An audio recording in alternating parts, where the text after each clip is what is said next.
8. Missing World War I submarines. In 2013, archaeologists discovered dozens of submerged World War I-era submarines off England's southern and eastern coasts. They counted 41 German U-boats, including some that were still officially listed as missing, and 3 British submarines, sitting at depths of up to 50 feet.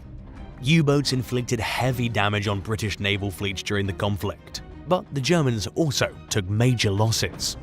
Throughout the war, around half of their 380 U-boats were lost due to their slow speed and inferior torpedo technology, which made them easy targets for British warships. The discovery of the sunken submarine graveyard gave researchers hope that they would solve some long-standing mysteries about missing U-boats and their crew. Unfortunately, the location of the wrecks presented legal complications that prevented experts from thoroughly investigating them. Because there's reason to believe that the subs contain human remains, they're considered inviolable grave sites under British law, which means that it's illegal to disturb them. At the same time, UNESCO didn't consider them to be historically valuable enough to protect. By the time the wrecked submarines were discovered, they were already in poor condition from spending nearly a century in salt water. As time wore on, they would only deteriorate more. When the story broke, archaeologists remained hopeful that they could investigate the graveyard using remotely operated vehicles, which would be the most minimally invasive way to explore the site. It's unclear whether that ever happened or if it's still in the plans. 7. Bessie White. Violent storms are known for making ships disappear, but sometimes they do the exact opposite and reveal lost vessels out from beneath the waves and sand. When Superstorm Sandy battered parts of the American East Coast in 2012, a large portion of an old shipwreck appeared on Fire Island, a popular beach destination just outside New York City. The wooden vessel had clearly been there for a long time, but went unnoticed until the storm partially unburied it. Not much is left of it, so it's impossible to identify the wreck with 100% certainty. But experts are pretty sure it's the Bessie White, a Canadian coal schooner that ran aground in 1922 after encountering heavy fog. The ship was en route from Newport News, Virginia to New Brunswick, Canada, when it struck a sandbar at Fire Island. It quickly began taking on water, but the crew managed to escape on lifeboats. Everyone survived, and only one person was injured. But the Bessie White was destroyed beyond repair, leaving the crew with no choice but to leave it behind. They spent the next few weeks salvaging as much cargo as possible and abandoned the ship. Over the years, the wreck became buried in sediment. Its reappearance after Sandy drew the attention of national headlines, but long-time visitors to the island were less surprised. While the wreck remains hidden from sight most of the time, it's known for making occasional appearances. But in its sad shape, it will most likely eventually disappear altogether. Have you discovered something interesting after a storm? Something that you wouldn't have noticed before? Tell us in the comments and hit subscribe while you're at it. 6. The Forester.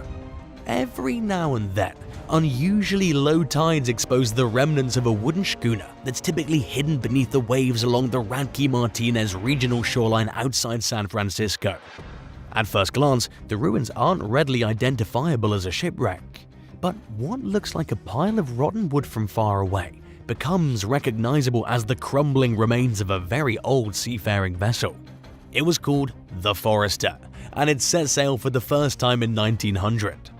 The 250-foot-long ship sailed all over the South Pacific, including to Australia, China, and India. The Forester even gained international recognition when it sailed from Australia to San Francisco in a record 75 days.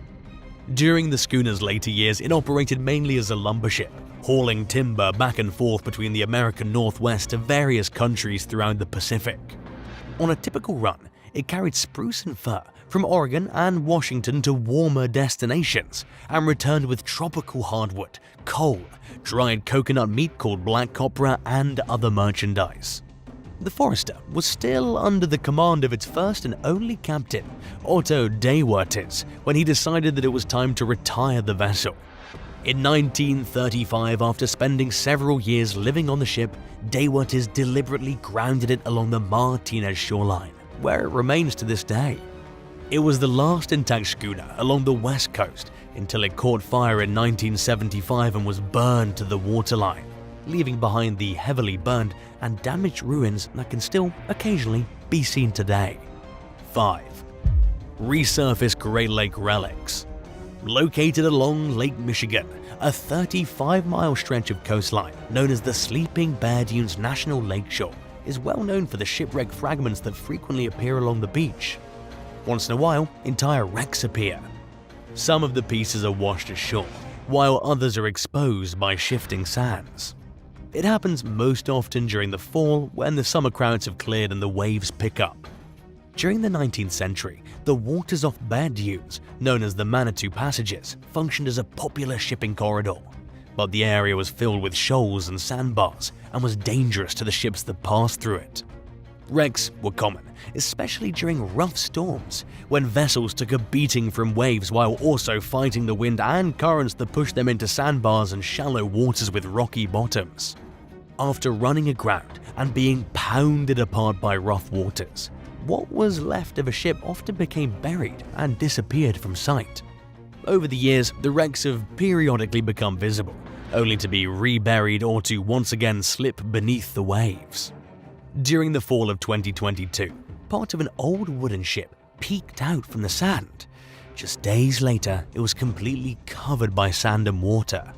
Park Ranger Meredith Borgman told Up North Live that it was just one of several ships that she's gotten used to seeing every now and then. She said that it's always interesting to see the uncovered wrecks, especially when she's able to see parts of a ship that weren't visible the last time it appeared. Unfortunately, between being buried most of the time and heavily damaged from being battered by the lake's infamously destructive waters for years on end, it's hard to find any identifiable markings on many of the wrecks. For these reasons, the ship that appeared in 2022 and many others along the shoreline remain unidentified. But having no name doesn't make them any less significant. Many of the vessels are the final resting places of crew members who perished when disaster struck and are therefore protected sites under state law. Bowman encouraged the public to enjoy the wrecks, but to do so from a respectful distance. 4. Nantucket Mystery Wreck. In late 2022, Nantucket resident Matthew Polker discovered the remains of an old shipwreck along the island's south shore. It's been there for over a century, but only recently became visible due to coastal erosion. All that's left of the vessel are a handful of rotting wooden planks, and its identity is a mystery. Researchers believe it's probably a late 19th or early 20th century schooner that transported cargo to and from the island. Shortly after the discovery, local station WGBH turned to Evan Schwanfelder from the Egan Maritime Institute for some insight into the ship. He described schooners as 2, 3, or 4-masted ships that functioned as the tractor-trailer trucks of their day, carrying vital shipments of timber, coal, sugar, livestock, and other goods up and down the American East Coast. It wasn't uncommon for schooners to run aground in shallow waters, and it's entirely possible that this is what happened in the Nantucket wreck. State archaeologists are investigating the site in hopes of learning more about the mysterious ship. 3. Baldhead Island Wreck. In early 2022, the North Carolina coast experienced an exceptionally high tide known as a king tide. It revealed some ruins that were previously buried in the sand, and at first members of the nearby Shoals Club who discovered what was left of the rotting wooden structure weren't quite sure what it was. They speculated that it was a really old shipwreck, but waited on the official word from experts.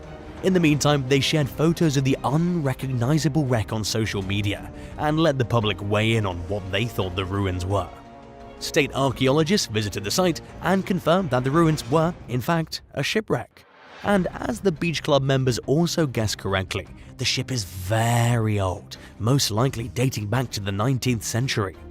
Measuring 60 feet long by 12 feet wide, it was larger than a standard fishing boat of the time. For now, almost nothing is known about the vessel, including why and when it sank and whether it's a historically significant wreck. The archaeology team took samples and measurements in hopes of learning more about it, and they've received permission to remove the rest of the wreck from the site. It may have been a large schooner, according to maritime history expert Kevin P. Duffus, who took a look at what's left of the ship. He told Newsweek that identifying shipwrecks can become complicated, especially in cases where a strong storm or current washes the vessel away from its original resting place, which he thinks might be the case with the recently discovered ship.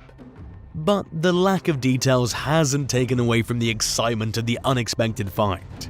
In a statement, the Shoals Club said that discovering the ship was like finding gold at the end of the rainbow. 2. Santo Cristo de Burgos. One day in 2020, a commercial fisherman spotted chunks of wood floating around in a sea cave along the northern Oregon coast.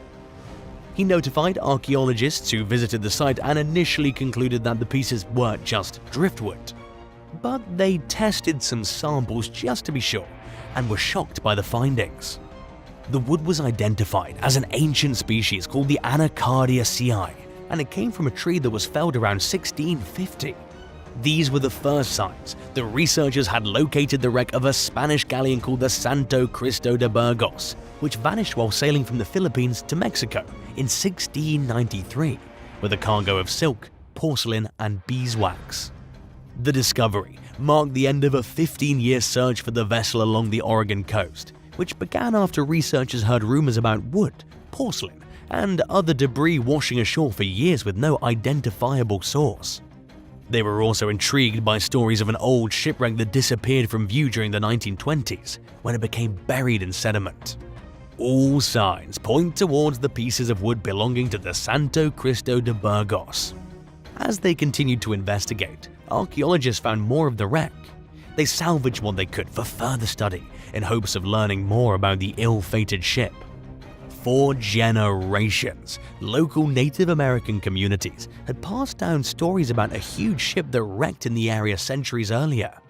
And according to National Geographic, mainstream society wrote these narratives off as folklore until someone recently, only to realize that the details add up.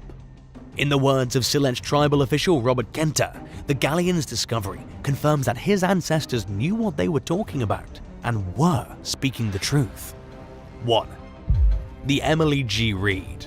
During an especially brutal winter in 2010, rough conditions in the Pacific transformed parts of the American West Coast.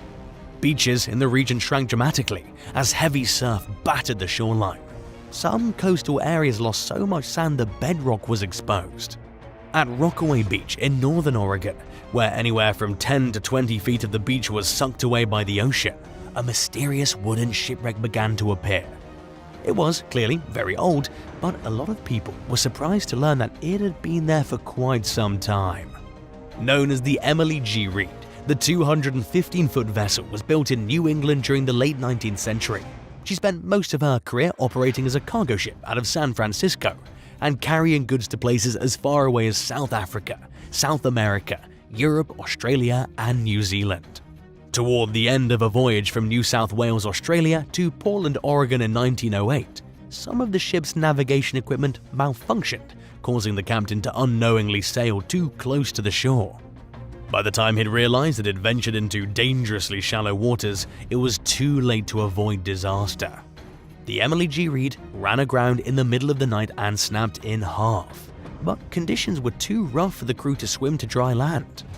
After watching a lifeboat vanish among the waves along with 4 crew members, the captain ordered everyone else to remain on the ship. They stayed there until morning, when the weather improved enough for them to swim to safety. 3 of the sailors who set out in the lifeboat also survived and were rescued. Over time, the Emily G. Reed became completely buried in sediment.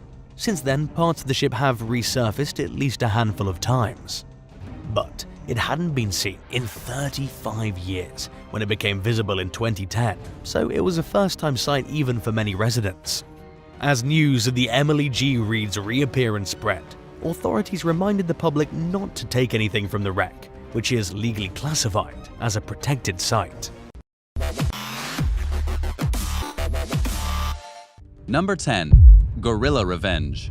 There's nothing as classic as the tale of the gorilla that attacked the zookeeper. This particular incident happened at Lincoln Park Zoo after an apparent failure in safety protocols resulted in an intern zookeeper being stuck inside of the outdoor gorilla exhibit with the animals still inside. According to zoo officials, the incident was human error, but nobody is sure if the woman who was attacked or one of her colleagues is to blame. The intern zookeeper was not horribly injured, but the 16-year-old gorilla named Quan definitely got a few good hits in. He shoved the woman down, showed her who's boss, and then mounted her back as if the gorilla were going to ride her like a donkey. Whether this was an act of vengeance or simply the alpha gorilla asserting himself over the female zookeeper, nobody can say for certain. The intern received a puncture wound on one side of her back from where the ape probably bit her, and she twisted her ankle. But apart from that, she managed to get away with her life. And that's more than I can say for a lot of the unfortunate victims in today's video. Number 9. Tiger vengeance. Siberian tigers are not animals you want to mess with. You definitely don't want to make a Siberian tiger so mad that it literally hunts you down and gets its revenge. But that's exactly what happened when Russian poacher Vladimir Markov shot and wounded a tiger during a hunt back in 1997. This went down in the far east of Russia, and to really salt the tiger's wounds, after shooting it, Markov stole the remainder of the tiger's kill. But don't worry, the wounded tiger never forgot. He circled back and hunted the poacher for somewhere between 12 and 48 hours, ultimately tracking Markov back to the isolated cabin where he lived. Luckily for Markov, he wasn't home when the tiger showed up, but the tiger was still in the mood for vengeance. The tiger destroyed everything it could find in the guy's cabin. And if you think that's where the story ends, you're wrong. The tiger straight up sat and waited for Markov to get home. Then, he ate him. And that's where the story ends. Have you ever been bitten by an animal? Maybe scratched by a cat, bitten by a snake, or even a dog? Or have you been stung by a jellyfish? Let me know about your experience with a vengeful animal in the comments below. Then be sure to subscribe if you haven't already, so you can stay up to date with all the latest awesome videos right here on American Eye. Number 8. Octopus Revenge. Animals of all kinds are able to get their revenge on humans. There's no better example of instant revenge than in a recent viral video in which a Chinese internet personality was attacked by what she thought was about to be her dinner. Not only is this incident of revenge a little frightening, but it's absolutely hilarious. If you've ever journeyed to the east, you may have witnessed people eating animals that are still alive, particularly octopuses. As the girl tried to stuff the still-living octopus into her mouth, it had other ideas. It lashed out with its tentacles and stuck onto the girl's face, causing her to freak out and begin screaming for help. Once it was latched onto the girl's face, there wasn't much she could do except struggle to get it off. She did eventually manage to pry it off, but she was left with a bit of damage across much of her face. Unfortunately for the octopus, its explosion of vengeance would be the last thing it ever did before it met its ultimate fate. Still, there's nothing quite as funny as watching someone's dinner attack them back. Number 7. Leopard Revenge. The next story is significantly less humorous. As reported by the Daily Mail, a leopard snatched and ate a 3-year-old toddler at a lodge in Queen Elizabeth National Park. This happened back in 2018, and so far as the story goes, the leopard snatched the child as he followed his nanny outside. Staff immediately tried to intervene, but it was too late. The leopard was lightning fast and managed to drag the child into some nearby bushes to have itself a little snack. A search was mounted right away, but the leopard was long gone and the search party found the remains of the boy the next day. While this is obviously not a story about vengeance against the child, it may very well have had something to do with the park ranger. The son that was eaten belonged to one of the rangers at the park, and it's entirely possible that the leopard had some kind of grudge against the ranger, and rather than attack the adult, it decided to steal the ranger's baby. In the wild, babies are basically free food, and given that it's an animal, I doubt the leopard had much remorse about it. Number 6. Crow Revenge. It's fairly common knowledge that crows are extremely intelligent. But new evidence shows that crows can not only recognize human faces, they can also remember them and spread the word to other crows when there are humans lurking about that aren't very nice. Check out what happened in this experiment. Researchers in Seattle trapped and banded crows for about 5 years. And through those 5 years, they learned that those birds never forget a face. Even after a full year without seeing the human that captured them, the crows can still recognize them on sight. Once the crows recognize one of the people who trapped them, they'll cackle, swoop, and dive bomb in huge mobs of 30 or more. What this means is that when one bird is wronged by a person, they tell all their friends about it. And when that person comes back, the entire murder of crows attacks them. This is according to a professor of wildlife science at the University of Washington, who was actually an occasional victim of crow attacks during his research. Not only does a single crow seek revenge on a human who wronged it, but it also passes the knowledge of dangerous humans to its peers and to its young. There might not be another animal on the planet that can hold a grudge quite like a crow. Number 5. Camel Revenge. The story of Camel Revenge is one of the most brutal and yet the most satisfying. A few years ago, during a heat wave in Rajasthan, India, a man left his camel outside tied up in the blistering heat all day so that it couldn't move. As you can probably imagine, this would be extremely aggravating for any animal. Imagine if someone tied you up by your legs and left you sitting in the hot sun for hours. You'd be mad too. But don't worry, when the owner came back, the camel finally got its revenge. The animal was so angry that when the owner went outside and untied the camel, it became extremely aggressive and attacked him mercilessly. According to the local villagers, the camel went so far as to bite off its owner's head. The camel literally opened its mouth and chomped off the guy's head. Imagine how angry you have to be to bite someone's head off literally. It's simply unthinkable. But don't let this make you afraid of camels. According to the report from the Daily Mail, camels are actually very gentle creatures and don't typically become aggressive with humans. The issue in this story is that the camel was abused, and it's not stupid enough to let something like that slide. Number 4. Antarctic Bird Revenge. In Antarctica, there are birds known as skuas.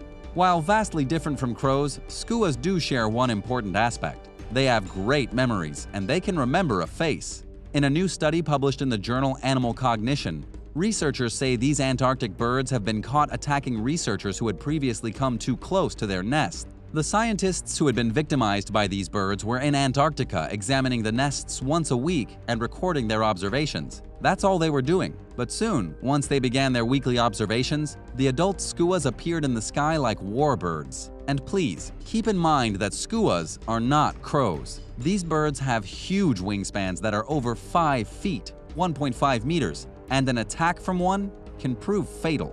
Once the investigators realized what was going on, they began to make notes. According to Mental Floss, the researchers figured out that between 3 or 5 visits to a bird's nest resulted in getting put on the bird's hit list. After that, you were never safe for as long as you were in their territory, because they can identify you from the sky, and they would come down with their talons ready to scoop out your eyes. And don't even try to wear a disguise. The research showed that even when the investigators all wore very similar clothing, the birds could still pick out which human they didn't like simply by their face. These birds are truly incredible, and the last thing you want to do is disturb one of their nests. Number 3. Buck Revenge. There's no sweeter vengeance than when a hunter is attacked by their prey. Animals that are cornered or threatened are extremely dangerous, no matter if it's a cow, a tiger, or a hedgehog. Even a simple deer can become a killing machine. A guy named Randy from Missouri figured this out real quick and was lucky that he got away with his life. It happened after Randy thought he had made a lethal shot on a buck that he'd been hunting. He fired his gun, the animal went down, and Randy went to go investigate. But when Randy got close to the trophy buck, the unthinkable happened. Randy first noticed that the buck's tongue was hanging out and there was blood seeping out of its nose. And because of this, he assumed it was dead. But when he approached, the buck fired into action, pushed the hunter onto his butt, and tried to impale Randy with his massive horns. Randy was sure lucky that he managed to fight back, as he did eventually get away from the wild animal. He was left with a giant gash across his head and blood pouring into his eyes. Plus, he was a little shaken. But thinking quickly, Randy grabbed his rifle and quickly fired 2 more rounds into the buck before going to the emergency room. This is just another example of when the hunter becomes the hunted. Number 2. Dog Revenge. Dogs are man's best friend, until of course they're abandoned and starving. A news story out of Jakarta, Indonesia describes how 7 dogs were abandoned inside their owner's house for 2 weeks without any food or water. This is a pretty horrendous thing to do regardless of where you live or what your customs are. No animals should be left to starve to death. Never mind 7 of them. Dogs are loyal, friendly, adorable, and they don't deserve that kind of treatment. But just wait until you hear what happened next. When the world's worst dog owner returned from their holiday back to their starving animals, the dogs got their revenge. A guard from the neighborhood got curious after spotting the man's luggage sitting in front of his house several days after the man arrived back home. It was when the guard approached the guy's house that he realized something was wrong. It smelled really horrible, and so he panicked and called the police. What the police found inside the house was the owner of the dog's head in the kitchen and his body at the front of the house completely ravaged by his animals. The police also found the bones of 2 other dogs which had likely been at the lower end of the food chain and eaten by the hungry canines before the owner came home. This particular dead guy was reportedly from an area in Indonesia known as Sulawesi Island, in which it's not uncommon for the local diet to consist of dogs, bats, and forest rats. While local diet may consist of dogs in this place, it looks like these dogs put human on the menu first. Number 1. Cow Revenge. We eat so many cows every year that it's about time one of them finally got its revenge. This happened a few years ago back in the Muslim celebration of Eid al-Adha, in which sheep, cows, and goats are slaughtered in staggering numbers over a period of 4 days to commemorate the sacrifice by the Prophet Ibrahim.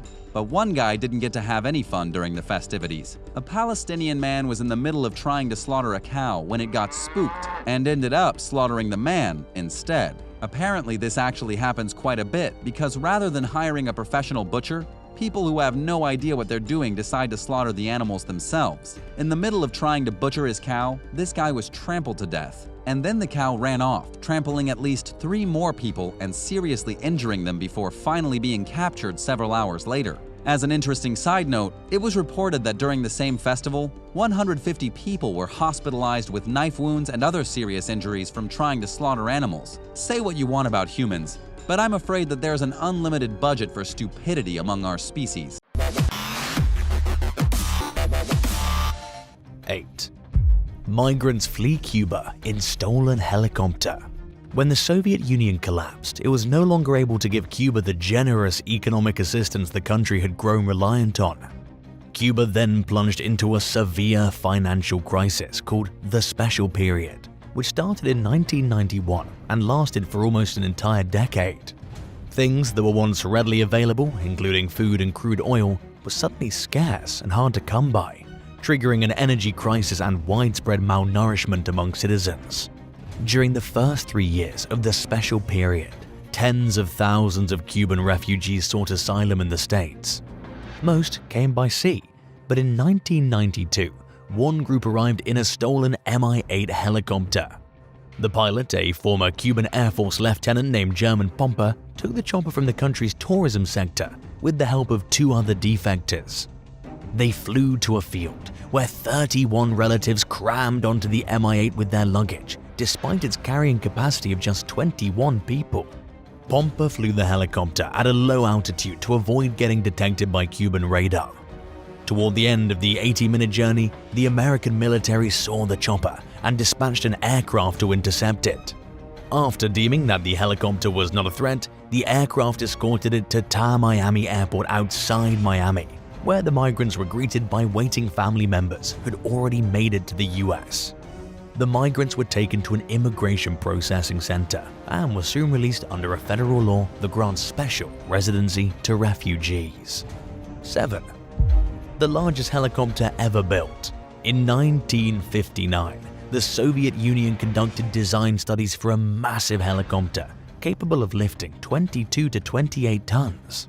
The chopper was supposed to have a similar carrying capacity to the Antonov An-22 turboprop plane, but be able to take off and land without a runway, enabling equipment delivery in hard-to-reach places. Dubbed the Mil V-12, 2 prototypes were built. The 92-foot-long fuselage was made of 2 levels, with the lower-level cockpit used by the pilot, co-pilot, and engineer, while the radio operator and other crew occupied the upper level. In addition to its ability to lift heavy loads, the V-12 had a large cargo space, thanks to the powerful turboshaft engines that propelled its 15-foot rotor blades. The V-12 prototype flew successfully in 1968. It set 2 load-carrying records the next year, when it lifted 34 tons to an altitude of 9,682 feet, and again when it lifted 44 tons up to 7,398 feet. The chopper was revealed to the West for the first time during the 1971 Paris Air Show and was met with talk of the possibility of turning it into a passenger aircraft to carry almost 196 people. But the V-12 never left the prototype stage and was eventually cancelled in favor of the MiL Mi-26, the largest and most powerful helicopter in serial production. 6. A man saves his family. In 1975, Saigon fell to North Vietnamese forces. Knowing that his family would be executed or put into a forced labor camp, 35-year-old South Vietnamese Air Force Major Ba Van Nguyen stole a Chinook helicopter and smuggled 11 of his loved ones onto it. The bullet-riddled helicopter had little fuel, and Nguyen had no experience flying over bodies of water, but he decided to take his chances. While flying over the South China Sea, he spotted the American naval destroyer escort USS Kirk. There wasn't enough room to land on the deck, but the captain let him hover over the ship so his family could reach safety. After dropping them off, he flew out over the open water, put the chopper in a hover position, and jumped out, ditching the aircraft into the sea. Nguyen vanished below the water as a stream of red liquid popped up, and for a few moments the Kirk's crew worried he'd been lost. But he soon popped up above the surface and was greeted by cheers from the ship, who quickly rescued him. The red liquid in the water turned out to be hydraulic fluid. 35 years later, Nguyen and his family reunited with the Kirk's captain and crew, and he received a long overdue Air Service Medal for his heroic actions. 5. Prisoner escapes by helicopter. French prisoner Pascal Payet was 6 years into a 30-year murder sentence when he made his third escape attempt in 2007. Both of his previous escapes were done with help from the outside. He had men hijack helicopters and force pilots to fly to the prison. They picked up Payet and flew him to a destination of his choosing, then let the victims go. Deemed a major flight risk, Payet never stayed in one prison longer than 6 months at a time, and staff kept an eye on him constantly, but he was determined to get out. His unconventional escape method had worked twice in the past, so Payet decided to use it again. 4 of his accomplices hijacked a helicopter in Cannes and flew 20 minutes to the prison. They had the pilot land the chopper on the facility's roof, and in less than 5 minutes broke Payet out. A short while later, they had the pilot land and they fled on foot. Payet's third break at freedom didn't last long. Just 2 months after escaping, he was captured with 2 accomplices outside Barcelona. He was taken back to prison and kept under even tighter restrictions, and authorities refused to disclose his location to the general public. It's unclear whether he tried to escape again, but if he did, it wasn't successful. Payet was paroled in 2019 and is now free, out living in the world. If you thought you could escape from prison, would you try it or finish your sentence? Tell us in the comments and hit subscribe while you're at it. 4. The Mind Heist. During the 1980s, the Soviet Union developed an attack helicopter called the MiL Mi-24. At the time, American helicopters lacked the offensive capabilities of the heavily armed Mi-25, which could transport 8 fully equipped troops and give air support during battle. After hearing about the chopper's use in the Ethiopia and Afghanistan conflicts, both the CIA and British intelligence sought to learn as much as they could. They got their chance in 1987 during an informal war battle between Chad and Libya. During the skirmish, Chad's forces pushed invading Libyan troops back from the country's territory. The Libyans left behind an Mi-25, and the CIA brokered an agreement with Chad for its removal in a mission labeled Mount Hope 3. To keep the operation as covert as possible, the CIA got help from the US Army's 160th Special Operations Aviation Regiment. Also known as the Night Stalkers, this group specializes in nighttime operations and has carried out some of the most difficult and complex operations in all of military history. The Night Stalkers were the perfect candidates for stealing the Mi-25 under the cover of darkness, which they accomplished using 2 modified Chinook helicopters. They pulled the mission off perfectly, and the 3 aircraft were loaded onto an airlift jet and flown to the US for study. 3. Pilot versus polar bears.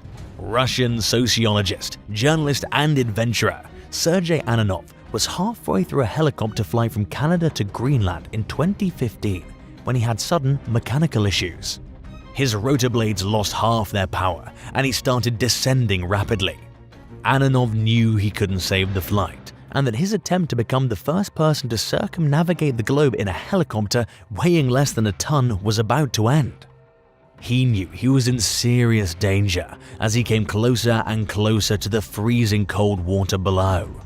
In an article he later wrote for the BBC, he described how he guided the aircraft into a forced landing in the water. It sank in less than 30 seconds, taking Ananov's satellite phone, distress beacon, and trackers to the bottom of the ocean while he swam to a large chunk of ice. Ananov was wearing a survival suit, but it had gotten waterlogged and he was starting to freeze. He blew up his life raft and used it to partially shield himself from the harsh Arctic wind.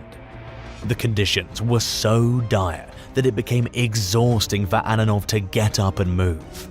And with less than a liter of water and just a few protein bars, threats of hunger and thirst were imminent. For 32 hours, Ananov wondered whether he'd die from the cold, hunger, or at the hands of hungry polar bears, which he saw repeatedly while stranded on the small block of ice. The prospect of not surviving became more realistic when he failed to get the attention of two planes that passed overhead. Finally, he spotted a Canadian Coast Guard cutter off in the distance. Unlike the two passing aircraft, the crew noticed Ananov's distress flare and dispatched a helicopter to save him. He was surprised to learn that the ship was looking for him after learning of his disappearance, and said that the crew was extremely shocked that he was coherent, able to walk, and not in dire need of medical help. Ananov was grateful to his rescuers and for the warm shower, food, and comfortable bed he received on the cutter. Above all though, he was moved by the extraordinary kindness people around the world showed toward him throughout his flight journey. Upon parting ways, the Coast Guard crew that rescued Ananov gifted him a stuffed polar bear to remember them by. Even after his close brush with death, he said he planned to make another attempt at circumnavigating the globe in a small helicopter, but that he hadn't yet figured out how to break the news to his friends and family. 2. Future music star steals helicopter. Before he became one of country music's most iconic singers, Kris Kristofferson followed in his family's footsteps and joined the US military, eventually becoming an Army Ranger and helicopter pilot. But he didn't want to make a career out of it, so he left the service. He received an honorable discharge, but his family disowned him for the decision. Kristofferson later moved to Nashville to pursue his dream of becoming a musician. Like many, he found himself working low-paying odd jobs just to make ends meet while being burdened by increasing expenses. He knew that if he could just get discovered, he could make it in the business, so he set his sights on getting his demo tape to the hands of Johnny Cash. The aspiring singer gave one of his tapes to June Carter Cash and asked her to give it to her husband. She actually did, but it landed in the large pile of tapes Johnny Cash received from people hoping to make it big in the music industry. When Kristofferson failed to get a response from the superstar, he made a plan B for getting himself noticed. While working as a pilot for an oil firm in 1965, he stole a helicopter and flew it to Johnny and June's property. They weren't home when he got there, but the stunt certainly got their attention. Cash finally listened to the demo tape, and he liked it enough to produce Kristofferson's first single. His fame quickly grew, and he now has a successful career as a country legend. 1. An heir escapes by air. In 1962, New York businessman and heir to his family's fortune, Joel David Kaplan, was sentenced to serve 28 years in a Mexican prison for killing his business partner. He maintained his innocence throughout the trial, claiming the body used against him in the case did not belong to the victim and that he was set up. After the truth failed and he found himself unable to bribe his way to freedom, Kaplan tried to escape several times. 9 years into his sentence, he bought a helicopter and summoned it to the prison while almost all the other inmates and guards were busy with a movie screening. After realizing that there was a chopper landing in the exercise yard, staff initially assumed the Attorney General was just paying a surprise visit. It was no coincidence that the aircraft was painted to resemble the man's own helicopter. Kaplan and a fellow inmate, Carlos Antonio Contreras Castro, then slipped into the chopper and were whisked away before employees realized what was even happening. From there, Kaplan transferred to a plane that was also bought and registered in his name and flew to Brownsville, Texas. He went straight into hiding, but not for the reasons you'd think. The US government had no interest in arresting him, and even Mexico didn't seem too determined to put him back into custody. In fact, the man Kaplan hired to mastermind the breakout, Victor Istanta, told the New York Times that there was a loophole in Mexico's laws that only made a prison escape illegal if the escapee used violent means to flee. Stanta insisted that not a single law was broken during Kaplan's return to the States. But the escape was highly publicized, and Kaplan wanted to protect his safety and privacy. He lived out the rest of his years quietly and out of the watchful public eye. Thanks for watching. Which one of these helicopter stories surprised you the most? Tell us in the comments and don't forget to subscribe. See you next time. Bye.